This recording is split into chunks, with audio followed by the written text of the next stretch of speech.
En nombre del Padre, del Hijo y del Espíritu Santo. Amén. Queridos hermanos, aquí Padre Mucho Bonifaz, continuamos nuestra meditación, reflexión, estudio de la Virgen de Fátima.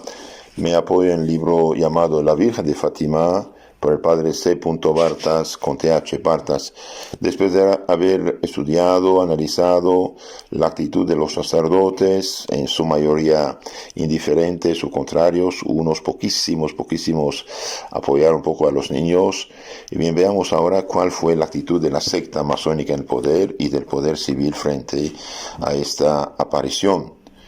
Se puede explicar la acción de la secta y del gobierno en un solo capítulo, porque la administración portuguesa de aquellos tiempos no era más que un órgano de la masonería anticatólica, que un país totalmente católico tenía el poder, el control total, lo que es realmente absurdo en un país que se dice democrático, un pueblo libre y no es libre, un puño de gente coalizada toma el control de la nación. El más abyecto anticlericalismo reinaba por doquier, contra el clero, contra la iglesia, contra los sacerdotes. Las logias detentaban el poder y todos los resortes. Entonces todo estaba masonería, Estado era lo mismo. Y un puño de gente. Por eso los católicos que dan sus votos a gente no católica, gente que tiene programa anticatólico, bien son unos necios que favorecen los enemigos de su fe, de su iglesia y de su salvación eterna, porque las leyes hechas por esta gente van contra la salvación eterna. Es difícil comprender ciertos detalles de los orígenes de Fátima, de la aparición de la Virgen, si no se tiene presente la triste situación religiosa de Portugal en tiempo de las apariciones. Estamos en el año 1917. Los seminarios habían sido reducidos a 3, mire, si eran los seminarios, que son las universidades donde se forman los sacerdotes. Algunos obispos echados de sus residencias. Esto se llama democracia y libertad, ¿no? En el lenguaje de esa gente, la tiranía se hace pasar por libertad. Las órdenes religiosas puede afirmarse que eran absolutamente inexistentes, etc.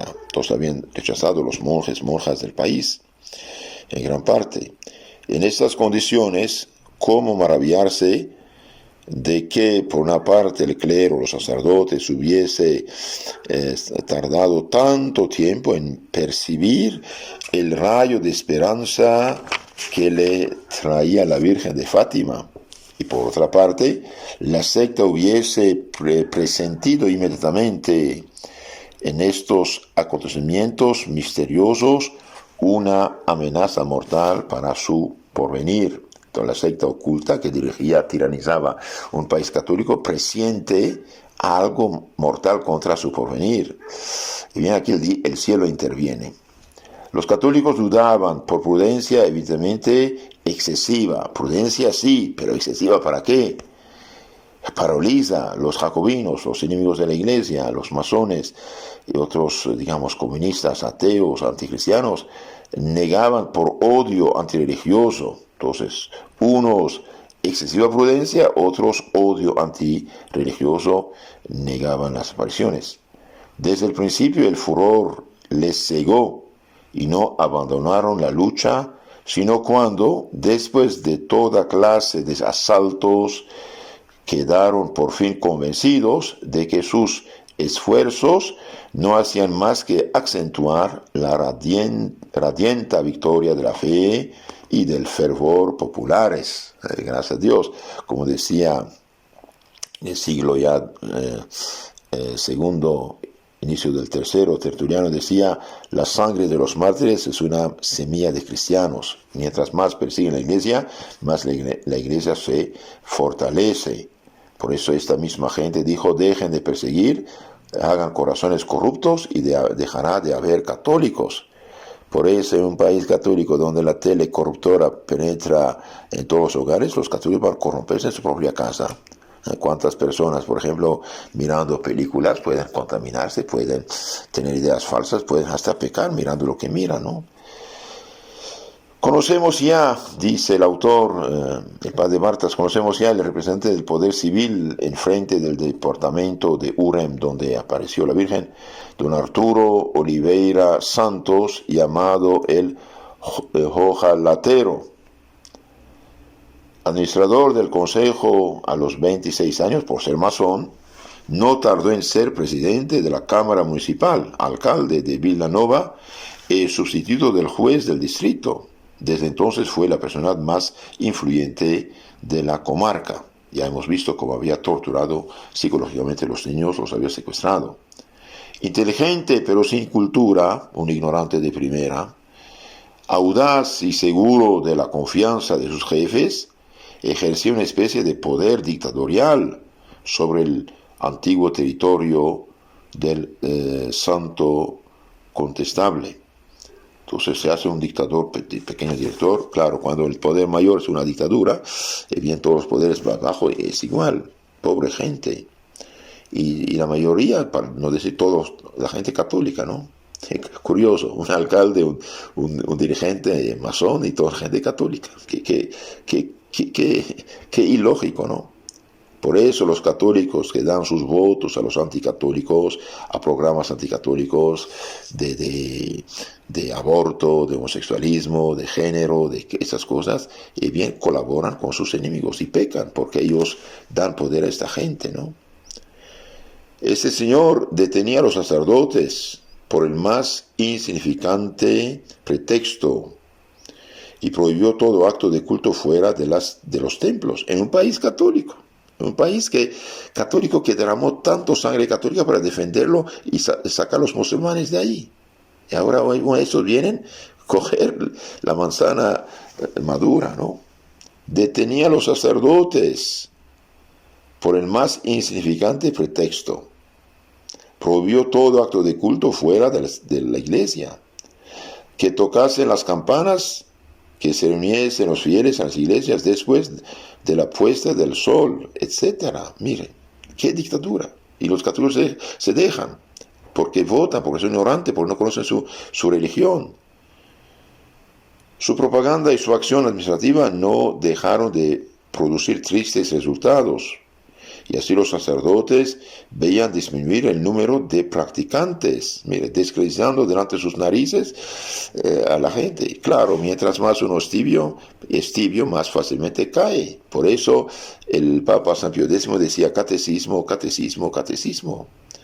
Vida cristiana, oración, sacramentos. El Papa San Pío X, que escribió el Catecismo Mayor de la Iglesia Católica, dice esto en su encíclica Acervo Nimis, sobre la esencia del catecismo de 1905. Dice: la actual depresión y debilidad de las almas, de que resultan los mayores males, proviene principalmente de la ignorancia de las cosas divinas. Entonces los católicos ignorantes bien se dejan manipular por cualquier pobre tipo que tiene un poco de control en nombre del Estado, ¿no?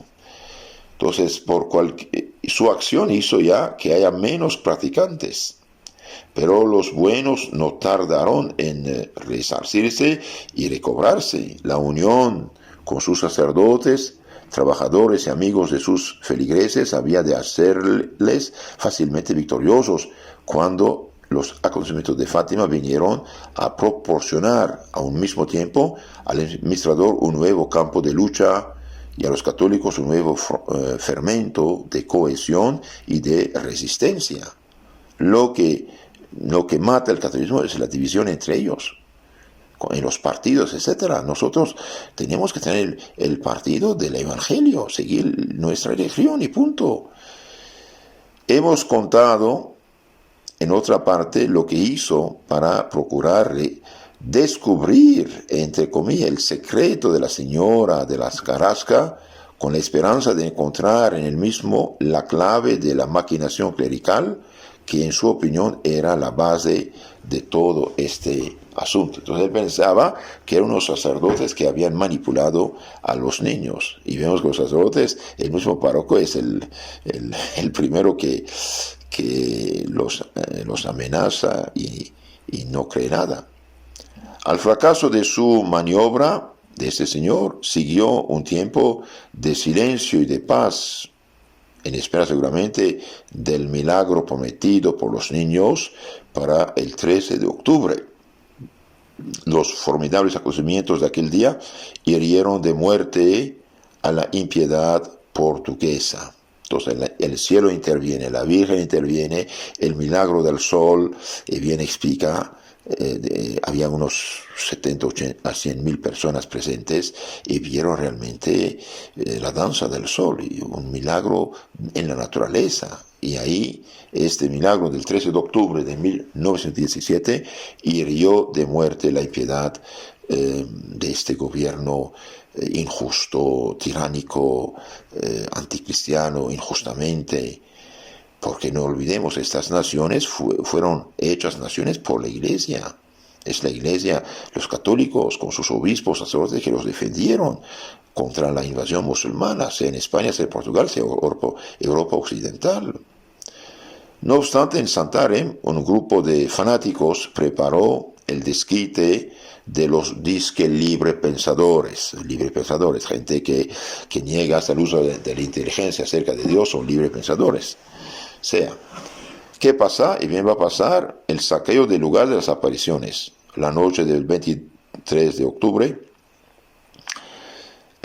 una camioneta cargada con 4 o 5 bribones salió de la ciudad, publicando que el día siguiente habría en las calles una gran fiesta en honor de Nuestra Señora de Fátima, y que figuraría en ella la misma encina de las apariciones.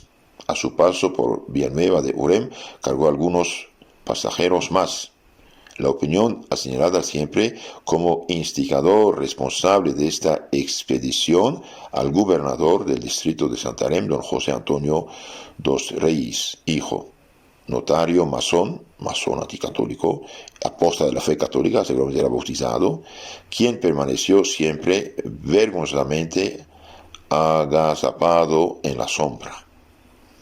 Entonces, una vez llegados a la cova por la noche, estos valerosos combatientes derribaron todo lo que constituía un santuario primitivo y lo cargaron con la camioneta. Los 3 postes del arco, la mesa, el pequeño altar que había sobre ella, las 2 lámparas, 2 cruces sencillas y 2 jarros. Entonces llevan todo esto. ¿Y con qué derecho? Entran en propiedad privada. Esto se llama terrorismo, ¿no? Claro, son democráticos, el pueblo, no del pueblo, pero tiranizan el pueblo, ¿no? Quisieron también llevarse el árbol de las apariciones, arrastrándolo detrás del auto, pero quedaron chasqueados porque estaba tan despojado por el fervor de los peregrinos, ávidos de reliquias, que solo quedaba de él un simple tronco. Entonces, ¿qué va a pasar? Y bien, se equivocaron del árbol. Entonces cortaron un árbol vecino. Bueno, gracias a Dios, dice Lucía. Entonces, ¿qué pasó con estos bribones? Y bien, esos pobres vencedores, entre comillas, regresaron a Santarém el día 23 a las 9 de la mañana. Organizaron inmediatamente con los objetos robados una exposición en la casa de la plaza del seminario. El dinero de las entradas había de ingresarse en la caja de las cantinas escolares, pero la dirección de esta obra rechazó valientemente tal oferta. Mire, si la gente da una ofrenda, una limosna para el santuario, ¿ellos por qué tienen que robarlo? Pues si la gente quiere que vaya a dar a la MUNI, ¿no? Está libre, pero no.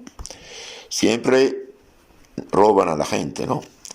Por la noche del mismo día se organizó una procesión burlesca por las calles de la ciudad. Algunos hombres llevaban los diversos objetos robados, cantando unas letanías blasfemas. ¡Ay, diablo, diablo, cómo trabajas! Formaban en la procesión un centenar de manifestantes, de pobres apóstatas de la fe engañados, o unos cobardes que iban para que no pierdan su trabajito, ¿no? El acto sacrílego de esos desgraciados solo provocó disgusto, promovió una general protesta. Incluso los periódicos liberales, entre comillas, que dieron cuenta del acto, lo hicieron indignados. El diario de noticias tituló su artículo Un crimen el 25 de octubre. El artículo de Século terminaba así: es una vergüenza. ¿Cómo han permitido las autoridades semejante desafuero cuando niegan su permiso para las procesiones católicas, aun cuando casi todo el pueblo portugués pertenece a la Iglesia Católica, y las procesiones no ofenden en manera alguna la opinión de los demás? Entonces prohibían las procesiones católicas, un puño de masones en el poder, manipulando todo el gobierno y todo lugar, y ellos hacen una procesión blasfema, burlándose de lo católico. El más moderado fue el periódico de los católicos, el más moderado, mire lo que dice. Orem no se ocupó del caso sino después del 28 de octubre. ¿Qué dijo? El acto de ayer, escribió, representa una violación de la ley de separación de la Iglesia y del Estado, y un menosprecio de la libertad del pensamiento para aquellas que no piensan igual que el señor administrador del Consejo. Había de haberse prohibido. Pobres católicos, ¿no? El día 28 de Século consintió en publicar una protesta dirigida al Ministerio del Interior por el reverendo Formigao, profesor en el seminario en el Liceo de Santarém, en nombre de los católicos de la ciudad. Bueno, alguien está fajándose los pantalones. La viva reacción de la prensa y de la opinión contra esta parodia sacrílega es un síntoma del cambio operado en los espíritus, y por consiguiente el espíritu público, por el signo de Dios. Entonces la Virgen viene aquí despertar al pueblo católico, despertarlo. El Congreso de Protesta del 1 de diciembre. Los fanáticos librepensadores no se arredaron. ¿Pero qué se creen? Un puño de personas oprime todo un pueblo. ¿Qué se creen? ¿Y qué derecho? Claro, los católicos votan por ellos. Ese es el problema. La Asociación del Registro Civil, con la colaboración del periódico O Mundo y de su redactor José de Valle, lanzó una campaña con vistas a un gran congreso de protesta contra la especulación clérico-mercantil que se llevaba a cabo en Fátima, el mismo parejo escogido por los reaccionarios como teatro de su vergonzosa tentativa retrógrada. Están burlándose aquí de los católicos.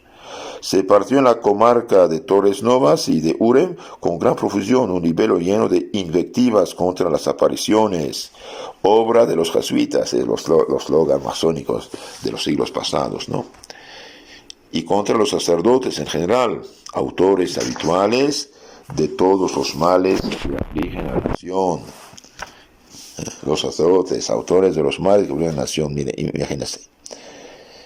El papel terminaba con una llamada al pueblo liberal, invitándole a que acudieran a una masa el próximo domingo a Fátima, a la sede de misa mayor, para tomar parte en una gran asamblea en la que afamados oradores habían de desenmascarar a los comediantes de la cova de Iria. ¿Qué saben? Nada. Inventan, mienten. Como decía el padre de estos pobrecitos Voltaire, mientan, siempre quedará algo. Y llamar a estas personas siglo de luz, no está. Qué desgracia.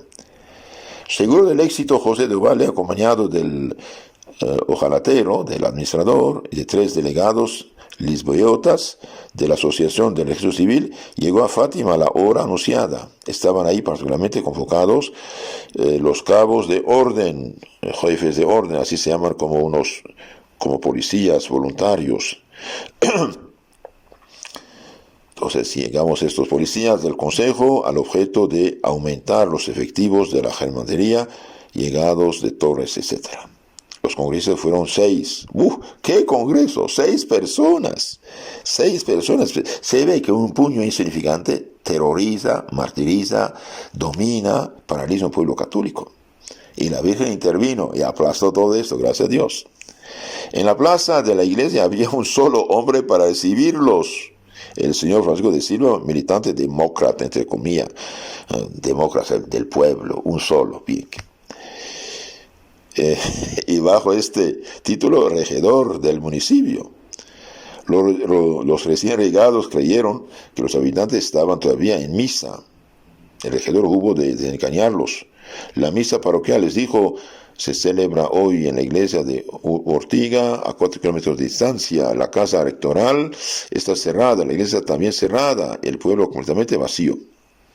El párroco Ferreira no creía en las apariciones, o al menos se negaba a confesar su íntima convicción, pero el cura de Fátima. Pero mucho menos admitía el sectarismo y la persecución. Advertido por la propaganda repartida de antemano, anunció que la misa mayor tendría lugar aquel domingo en la Ortiga. El pueblo obedeció. Entonces llevó todo el pueblo a otro lugar. Mientras tanto, los congresistas empezaron a discutir con muchas palabras en la plaza sobre si sería mejor celebrar la asamblea anunciada, convocando a la fuerza a la media docena de hombres que no habían asistido a la misa, cuyos nombres tenían, y celebrarla en Villanova con los amigos del ojalatero. Por fin acordaron una tercera solución. Irían a caudilía para atacar al enemigo en el mismo lugar de sus hazañas. Bueno, vamos a ver qué van a hacer un puño de pobres ignorantes, ateos, ¿no? O apóstatas. He aquí que nuestros liberpensadores desfilaron el camino de los devotos peregrinos. Finalmente, este congreso fue un fracaso total y absoluto. Ridículo. Tuvieron que irse avergonzados.